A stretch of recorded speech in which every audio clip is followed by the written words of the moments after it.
Good evening. Thank you for supporting A Healthy Lifestyle, sponsored by the Kansas Avenue Seventh-day Adventist Church Health Ministries. If you are joining us on Facebook, we are happy to have you. Please share with your friends so they can watch and others can also watch with us. If you are on YouTube, please like or subscribe so others may, so this program can be reached out to many others. We just want to thank you for being here. Let's have a word of prayer. Heavenly Father, we just thank you for bringing us here once more to magnify your name in this time of separation and sickness. Dear Lord, we just pray that this program that we are ministering to our audience be acceptable, and may it help us to maneuver through the holidays. This is my prayer in Jesus' name. Amen. This evening, we have a wonderful guest. Her name is LAURI Preston Eaton. LAURI Preston Eaton is a graduate of Columbia Union College, now known as Washington Adventist University, and also Howard University, where she received her master's in social work. She began her social work career as a case worker at the largest not-for-profit mental health agency in our nation's capital, managing caseloads of dual diagnosed men and women.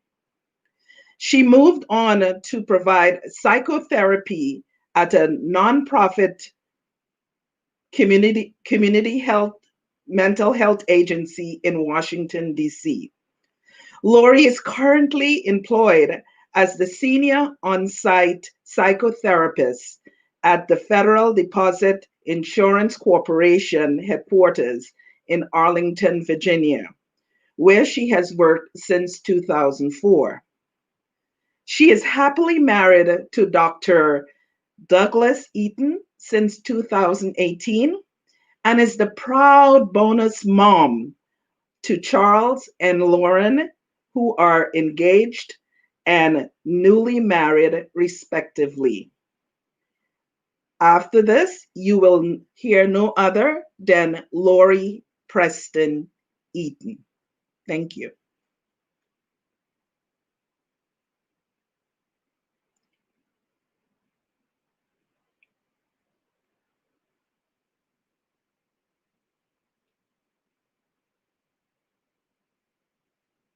Oh, I'm steadily talking and you all can't hear me because my mic is on.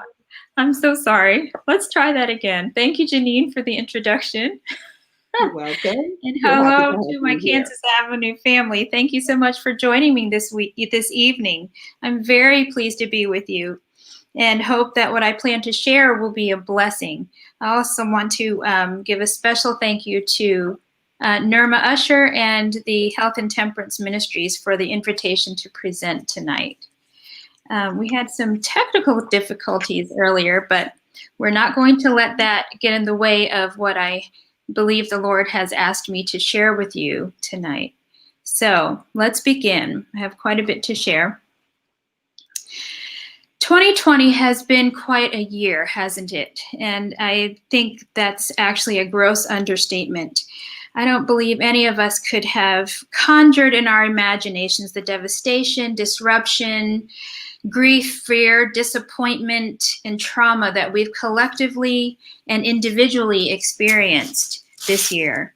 Trying to anticipate what the next day will bring is always a futile enterprise. And I think we can be forgiven for admitting or attempting to predict an unpredictable future when all around us is chaos. Humans tend to search for ways to be in control in these circumstances. And being in control of even small things can help us to feel safe and secure. And we'll explore this idea further as we go along, but in the light of the chaos just outside of our doors, I'd like to remind you of something.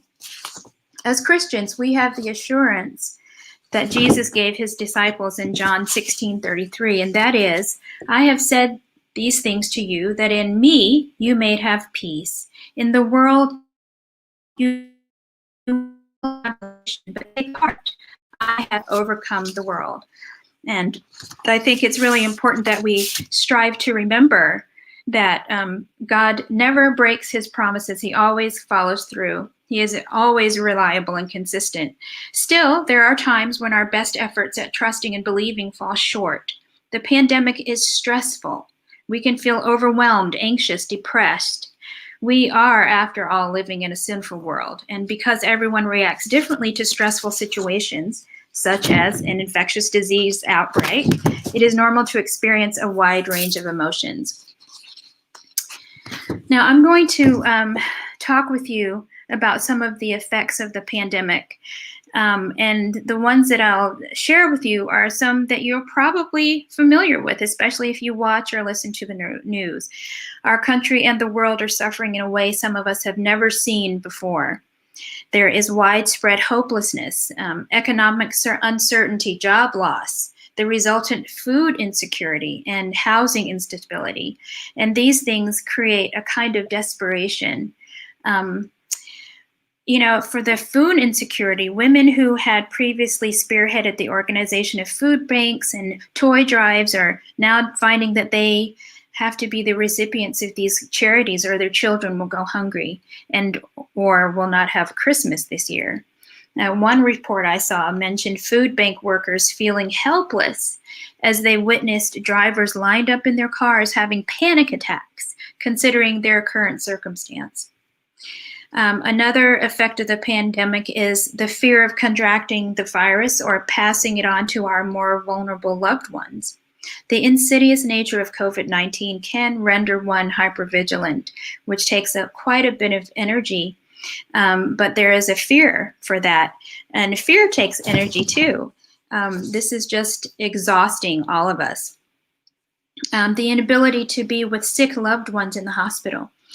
I have a friend who had to drop her husband off at the hospital so he could be admitted after contracting COVID-19, and he was experiencing respiratory distress. And she felt like she was abandoning him and cried all the way home, unsure about how he would respond to treatment and if she would ever see him again. There is uncertainty about the safety and efficacy of a vaccine. Generations of experimentation on Black Americans and the dismissal of brown and Black patients at the hands of medical professionals have left many skeptical of the medical field and wary of taking any vaccine, especially one that's as brand new as this one. There's also been a rise in suicides and drug use, and the lack of leisure pursuits for extroverts is especially stressful, not to mention for those of us who value our annual and even biannual vacations with family and friends in exotic places. Not being able to have our independence of choice is a sacrifice, but also very stressful. And then there is, of course, pandemic fatigue, which really creates a demotivation for all of us to do the things that we need to do. It's stressful to have to go to the grocery store and put on a mask, or go to a doctor's appointment and put on a mask, or go anywhere and put on a mask. The World Health Organization's definition of pandemic fatigue is demotivation to follow recommended protective behaviors, emerging gradually over time and affected by a number of emotions, experiences, and perceptions. Now, we've certainly seen both national and global evidence of this phenomenon as people refuse to wear masks, quarantine, or even maintain social distance, which for many of us may seem like a no-brainer. And while it may seem like common sense to follow guidelines established for our safety, pandemic fatigue can clearly manifest in opposite behavior. Now, there are other effects of the pandemic that I'll talk about just now. Some of that is the increase in anxiety and depression.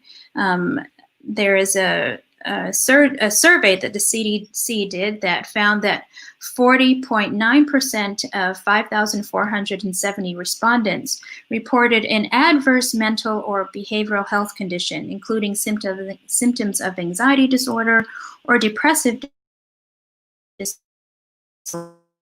related symptoms, new or increased substance use, or minorities, or thoughts of suicide, To break it down further, young adults, racial ethnic minorities, essential workers, and unpaid adult caregivers reported experiencing disproportionately worse mental health outcomes, increased substance use for coping mechanisms, and adverse mental or behavioral health conditions, including symptoms of anxiety. There is also the rise in domestic violence. Stay-at-home orders intended to protect the public and prevent the widespread infection left many intimate partner victims trapped with their abusers. And this still is happening, obviously, because we are again in lockdown. While domestic violence hotlines prepared for an increase in demand for services as states enforced these mandates, many organizations experienced the opposite.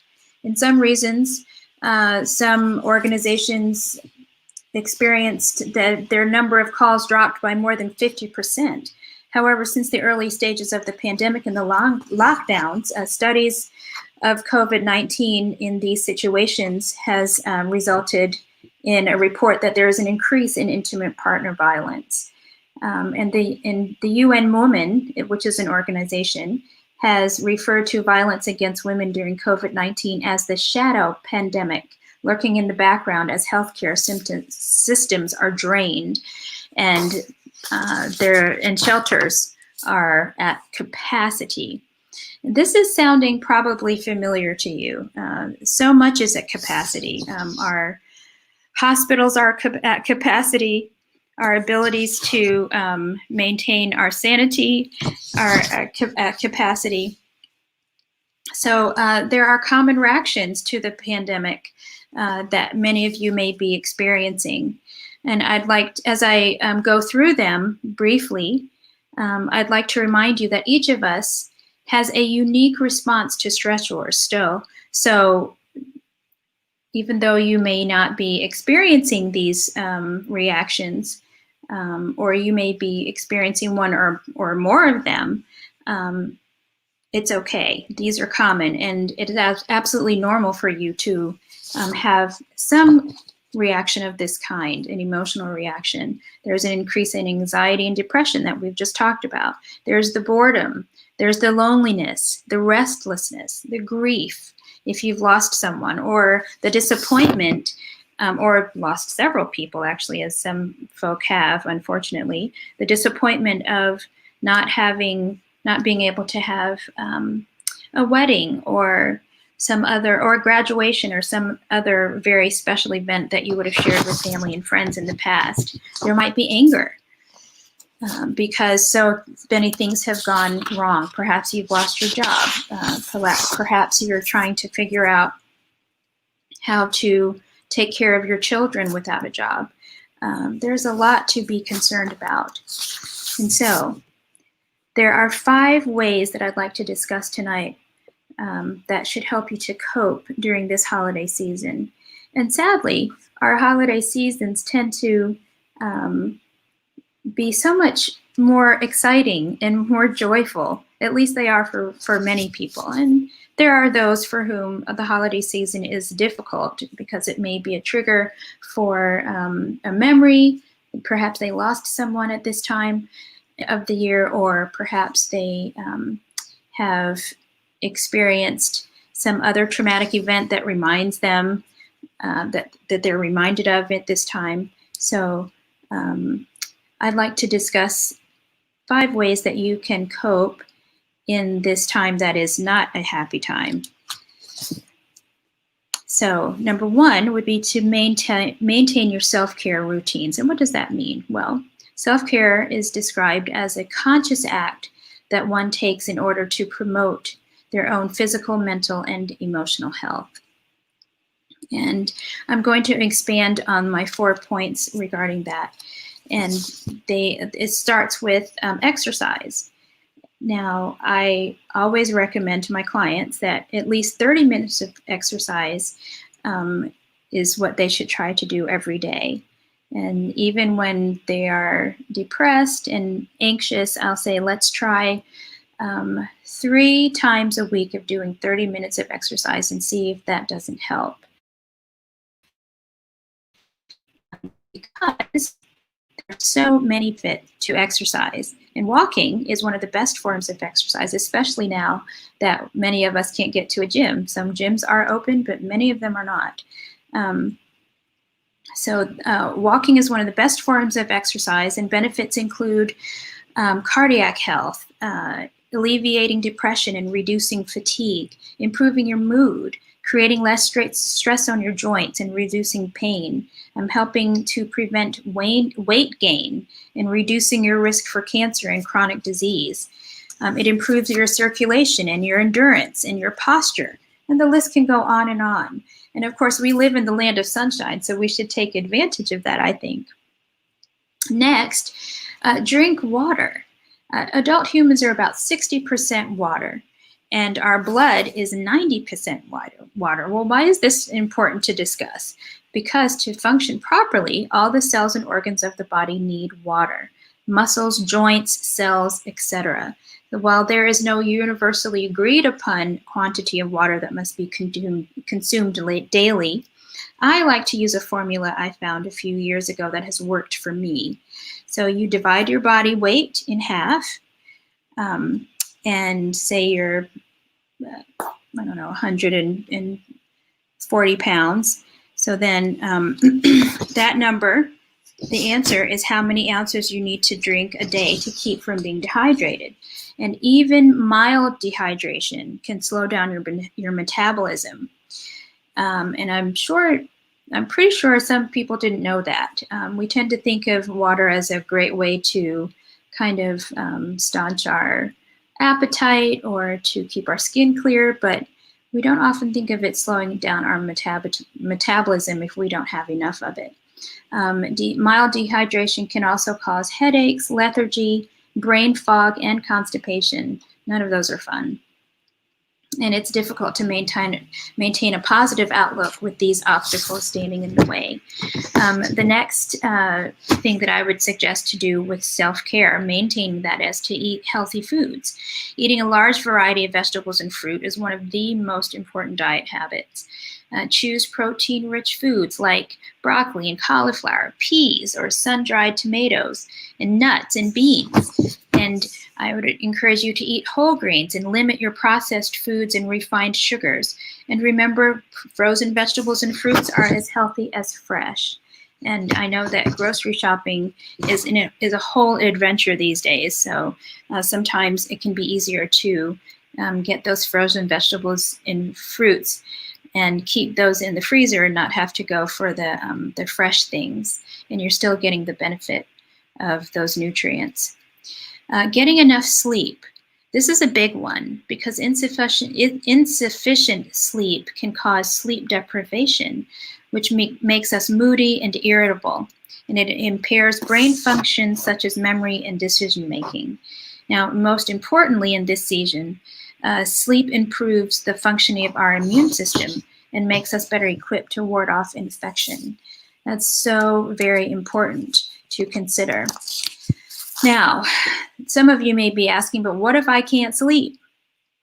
Now, anxiety, depression, and stress are common causes of sleeplessness. Now, there are a few things to think about to try and manage your insomnia if you have it. I always encourage my clients having sleep struggles to establish a sleep routine. Now, a couple of hours before bedtime, turn off your devices. That means your phone and your TV and anything else with a blue light, like your iPad. And I suggest that because blue light suppresses your natural melatonin production. And we need that to help us to sleep. And then, 2 hours before bedtime, turn off your devices. That means your phone and your TV and anything else with a blue light, like your iPad. And I suggest that because blue light suppresses your natural melatonin production. And we need that to help us to sleep. And we need that to Also, I also encourage them to take a shower, a warm shower, or take a bath, get into a relaxed mode, drink something warm and soothing without caffeine, like an herbal tea, not green tea because that has caffeine, and not hot chocolate because that also has caffeine. But turn on some relaxing music, read something that's not very stimulating, and turn off your devices most definitely. And I say this again because oftentimes we like to stay connected to our devices. You know, we might want to read that article before we go to bed.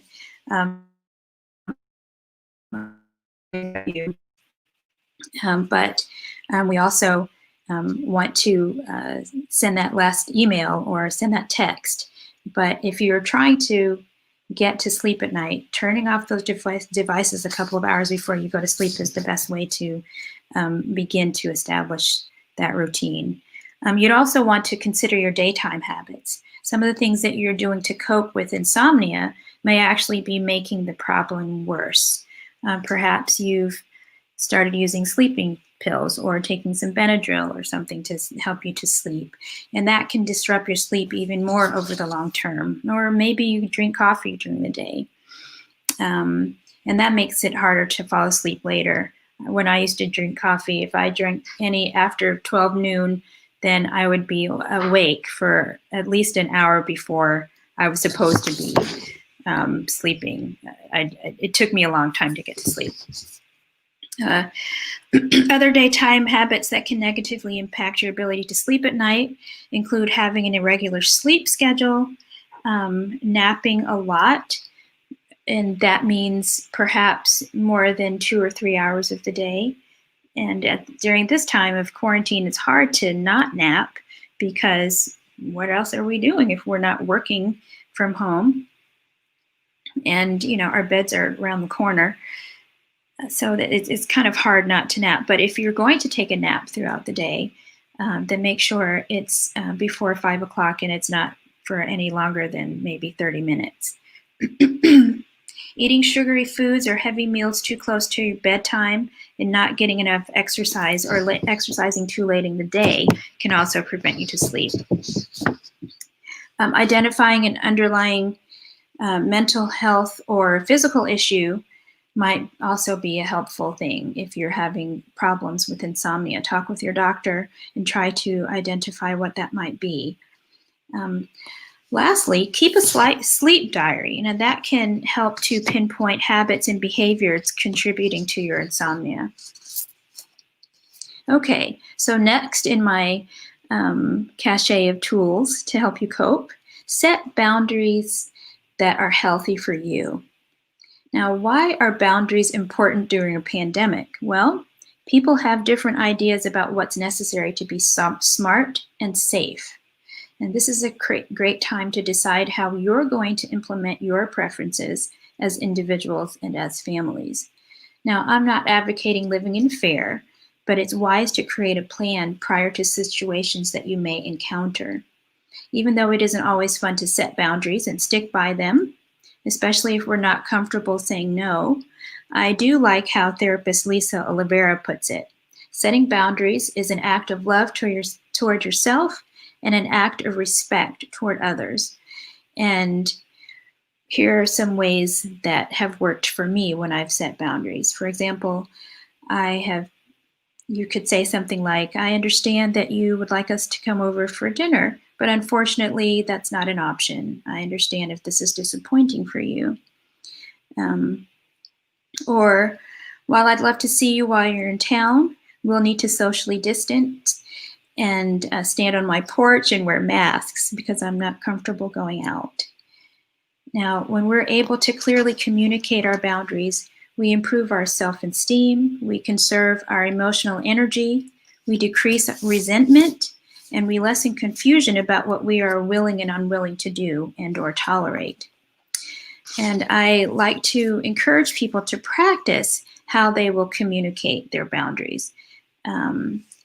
Use iMessages and say, you know, this is something that is comfortable for me, and this is how I'm going to operate. And use a pleasant, friendly tone of voice. Sometimes when we're setting boundaries, it can come across as directives or demands, and that can rub people the wrong way. And it's hard enough to set boundaries and disappoint others without adding insult to injury by the tone of voice that we're using. Now, on a side note, if you're interested in further study on boundaries, I often recommend a book by Christian psychologists, Dr. Henry Cloud and John Townsend. It's titled When to Say Yes, How to Say No, to Take Control of Your Life. And it's an excellent book. I've read it a couple of times. They have several for different relationships. They have one for work, they have one for marriage, they have one for parents. It's very, very good. And so I encourage you to look into that if setting boundaries is something that you're interested in doing better at. The next thing that I would encourage you to do is practice wellness. Focus on what you can control. Focusing on what we can't control often takes our energy and attention away from what we can control. And focusing on what we can control takes discipline, but the benefit is that when we focus on what we can control, then we don't worry as much about those things that we can't. And so find those small things. Can you control what time you wake up in the morning? Can you control what you're going to eat next? Can you control whether or not you're going to take a shower today? And you know, sometimes taking a shower is optional since we're not going a lot of places. I like how my sister does things. She will do a task like organize her pantry, and then she'll give herself a reward, and she'll watch a movie or something. Or she'll say, I took a shower today. I'm gonna give myself a reward. I'm going to have some chocolate. So that's a fun way to focus on those things that you can control. Another thing that I encourage is to keep a gratitude journal. Gratitude has been demonstrated by research to do so many amazing things for us, besides the fact that it helps to open up our eyes to what we have and what we can be grateful for, and it refocuses our attention. In addition, though, it also serves to increase our empathy and compassion, and it helps our relationships when we are able to say thank you and show others that we are grateful. Then they are happy to have us in their lives. I'm going to talk about meditating. Now, sometimes when I suggest this to Christian audiences, people are wary and they're unsure of my calling in an election. I'm sure of it, but they're not sure of it.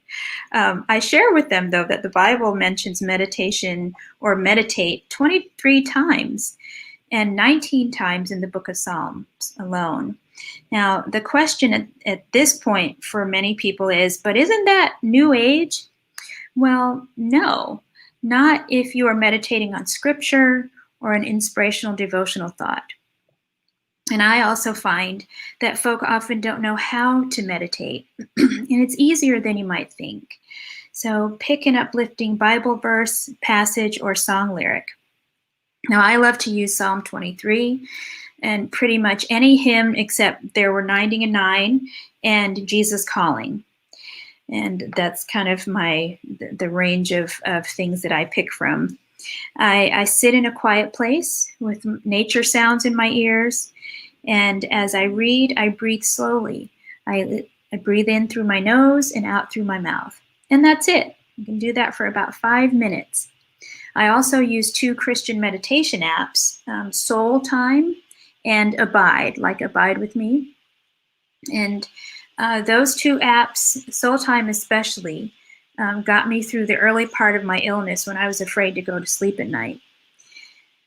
And so I think that meditation has such a great place, has an important place in our lives if we are open to practicing it in a way that is supportive of our beliefs.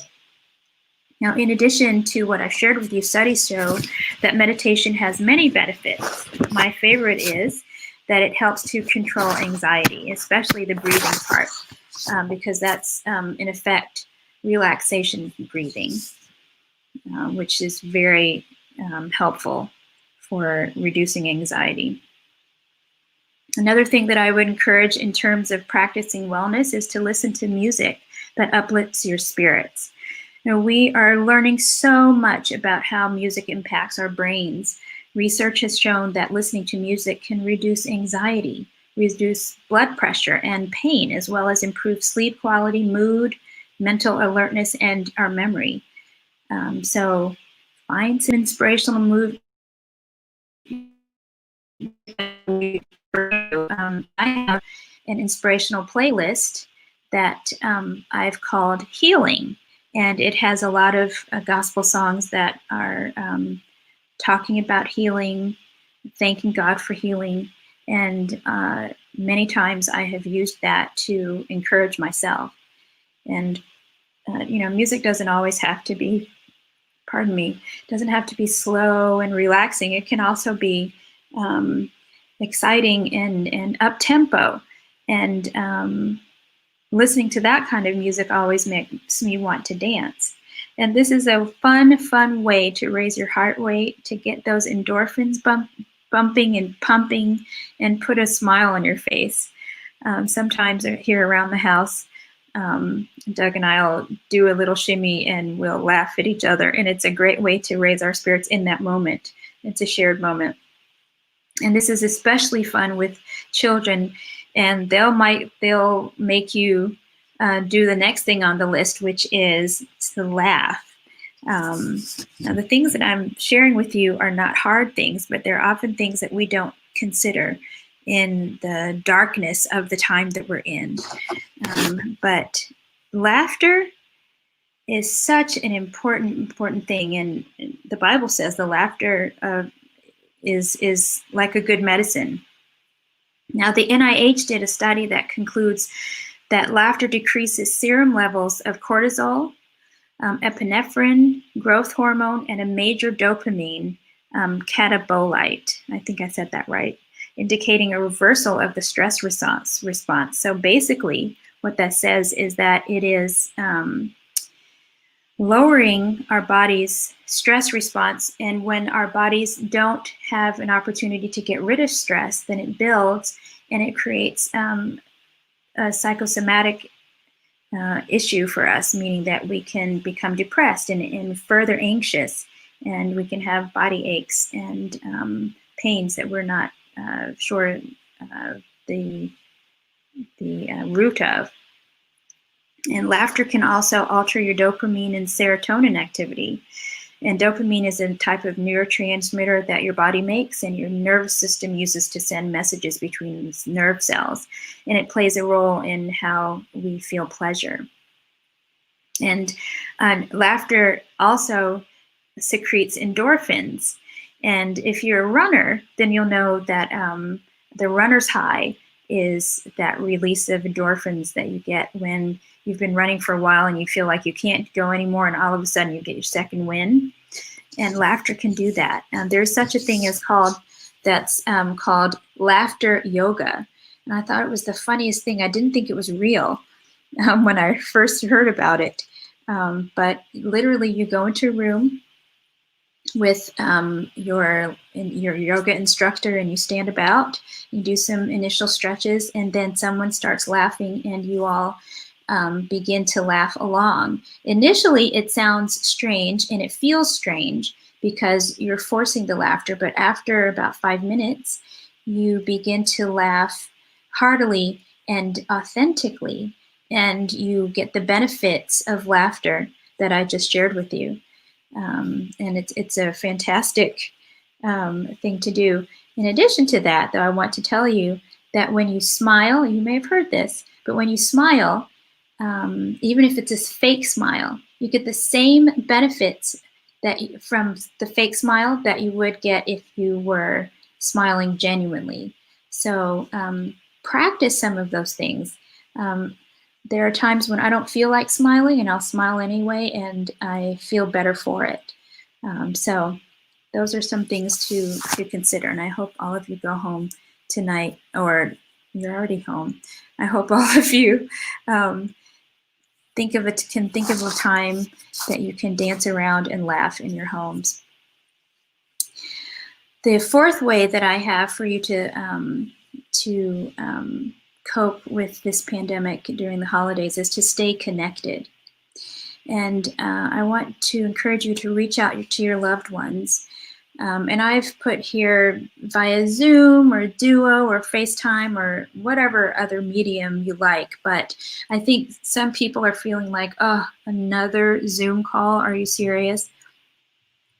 Well, that may be because Zoom has taken over our lives.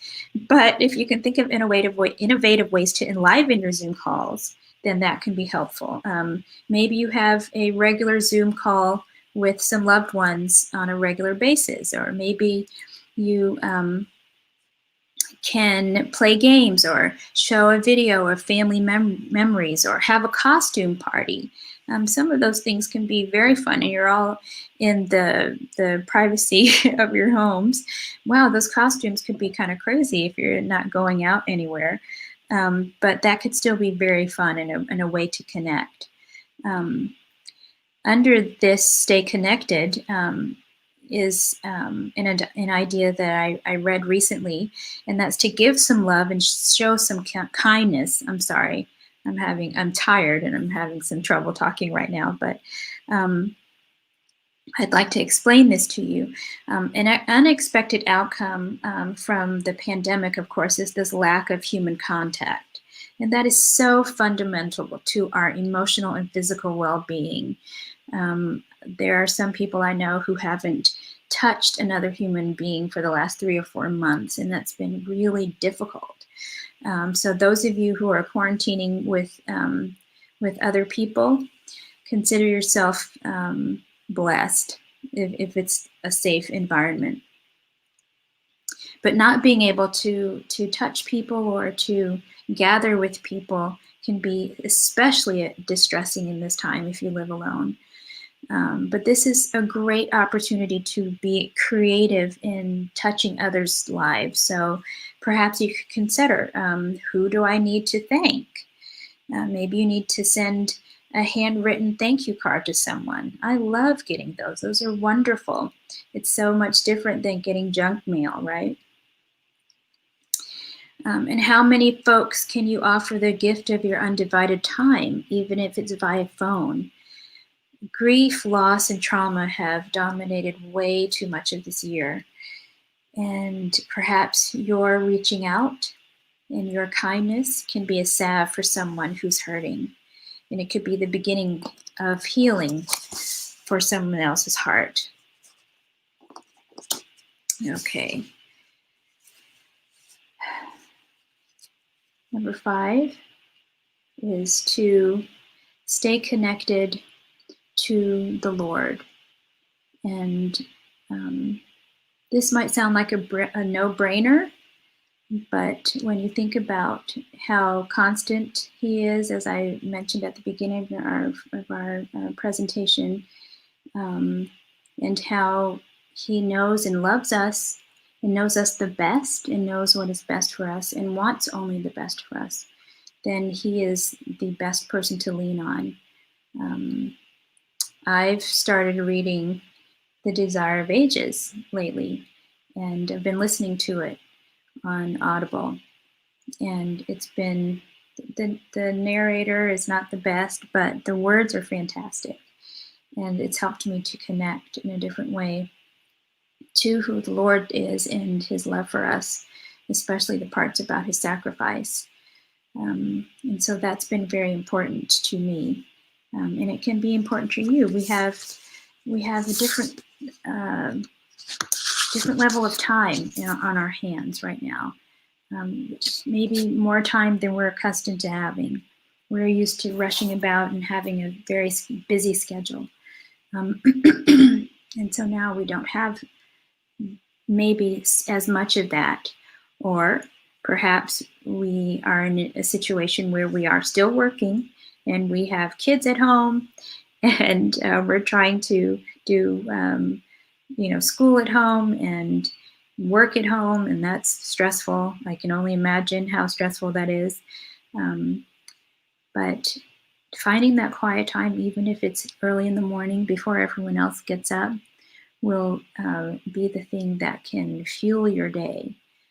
I find that when I connect with the Lord first, then the rest of my day might not be perfect, but I feel connected to Him in a way that perhaps I wouldn't if I had rushed out of the house or I had rushed to do other things in the morning.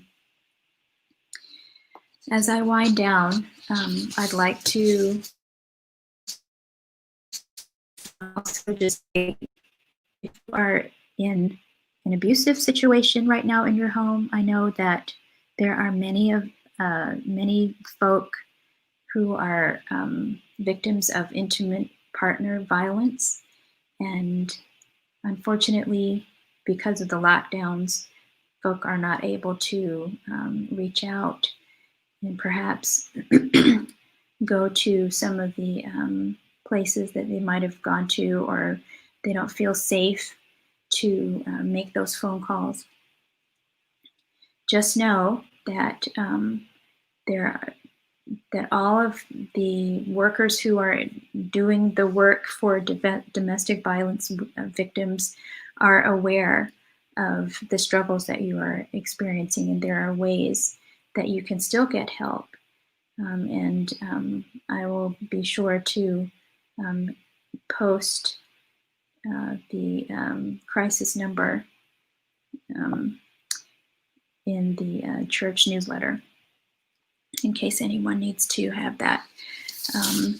But if you are listening and you're able to write it down, it's www.thehotline.org, and there's a way to get on there safely, or you can always call 1-800-799-7233.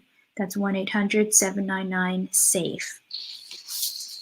Okay, and lastly, I'd like to read this this quote by Bernadette Smith. She has a podcast called The Power and Purpose, and she said something that I found to be quite profound, especially from a Christian standpoint. We will get through this by seeing every challenge as an opportunity to better serve others. It starts with accepting that the world is bigger than what's in front of us. I thought that was an important thing to ponder. It's something that I've been thinking about myself. And so I'd just like to thank you so much for your time. Thank you for joining me this evening, and I'll check in with Janine to see if there are any questions right now.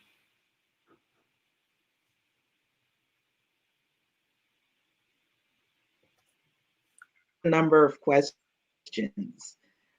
Okay, first question, LAURI.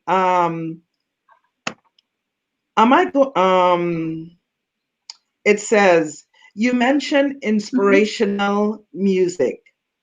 How do you define inspirational music? Is it limited to just Christian music? I don't personally limit inspirational music to Christian music, but I find that Christian music has a way of connecting to our hearts and our minds in a way that perhaps secular music does not. I think that people connect with music in a variety of ways, kind of like we do with smells. You know, smells can remind us of a great memory that we had, or a great time that we had, and a great experience. And music can do the same. I find that inspirational, though, is something that is uplifting, that will improve your thought processes, raise your head, give you an opportunity to think positively, and that's what I think of when I think of positive or inspirational music.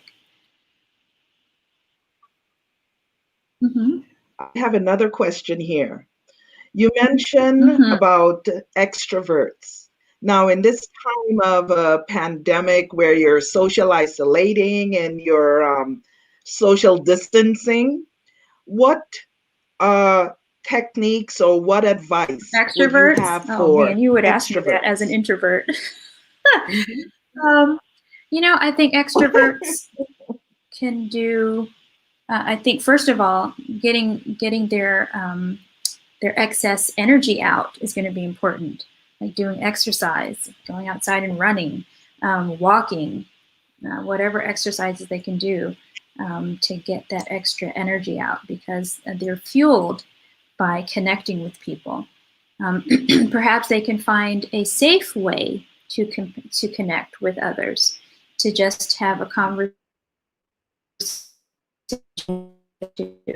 Early in the pandemic, people were talking about let's gather and socially distance and connect. And sometimes people have begun to find ways of fine tuning that safe way of connecting and gathering. I know of a group of women who are moms who socially distance once a week. They get together for coffee, and they sit 6 feet apart, and they all have on masks. But it's 4 or 5 of them, and they're able to talk and share and kind of recharge. And the kids are at home with their dads, and that's a great way for them to kind of get out of the house and do something that's a little bit different than grocery shopping and coming home and spraying everything down and, having to be concerned about, does everyone have their mask, and, and those kinds of things. Well, I have 2 sleep questions, and I probably Okay. can combine them together. One is some people, they practice listening sermons to fall asleep, or reading a book. Do you discourage this practice? And the other question is similar to it. Some people need background noise, like the television on, to sleep. I had a girlfriend. We went away for a little bit of an R&R, and we shared the same room. Well, she couldn't sleep without having the television on, and I need total darkness and quietness. Yes, to sleep. So I accommodated her, because she was my guest.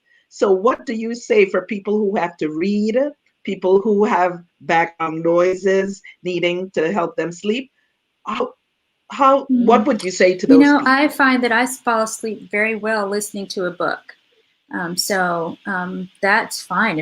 I think if people are able to fall asleep while listening to a sermon, that's wonderful.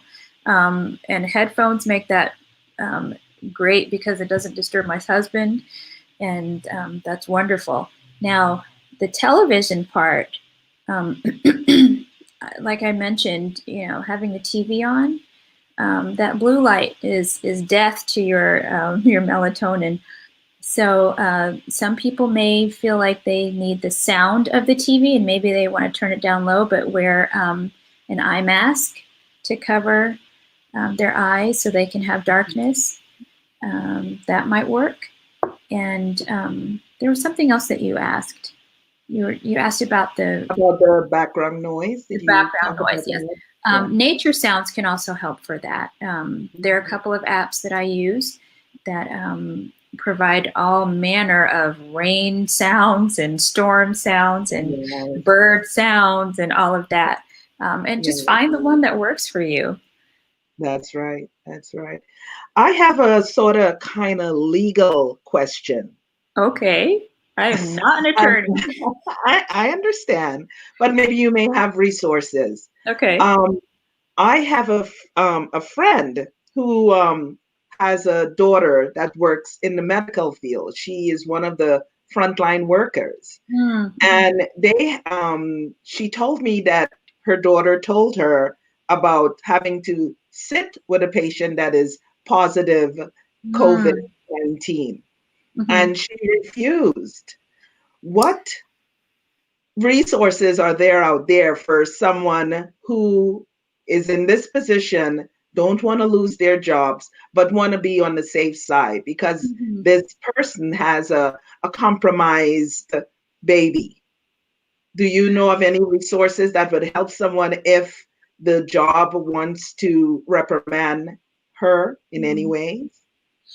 You know, from what I understand, most frontline workers are part of unions. They have union representatives. And so it would be important for her to, if she is part of a union, to speak with her union representative to get guidance and counsel about how she should proceed. In addition to that, if she has any other questions or concerns, I think she should consult an attorney. I'm not one, but my stepson is, and you could absolutely ask him. But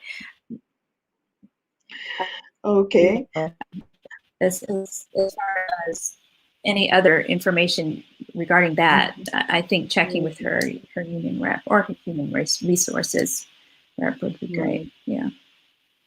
Another question I have here: how do you set boundaries? You talked about boundaries. How do you set boundaries when you know you're needed in a meeting or you're expected to be somewhere, the church asking you to put on this? How do you set boundaries and say no in a kind way, in a Christian way?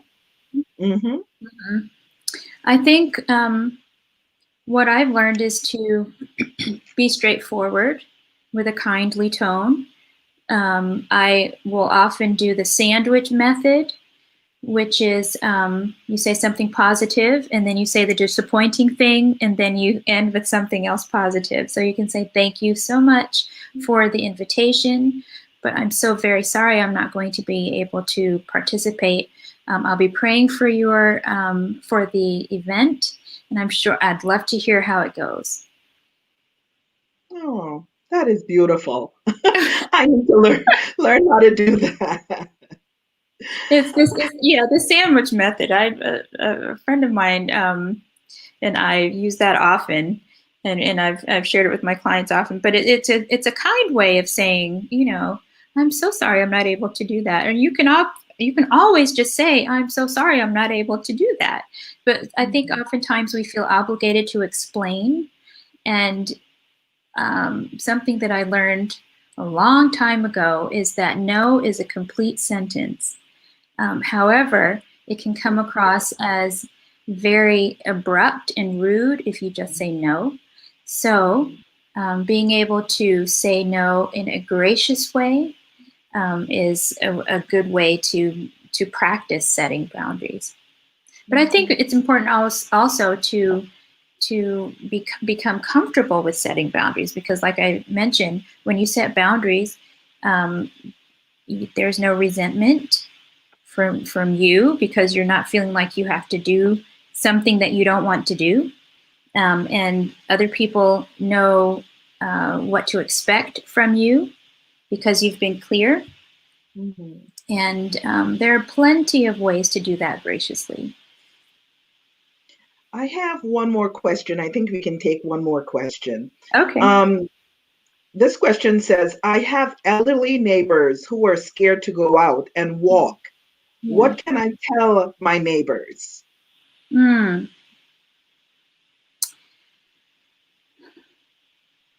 Walking inside is an option. I'd probably try to find out why they're scared to go outside, because, outdoors is a safe place to be as long as you're socially distancing. And if they're living together, then they should be okay. If they're very concerned, they can wear masks. But oxygen is a great, thing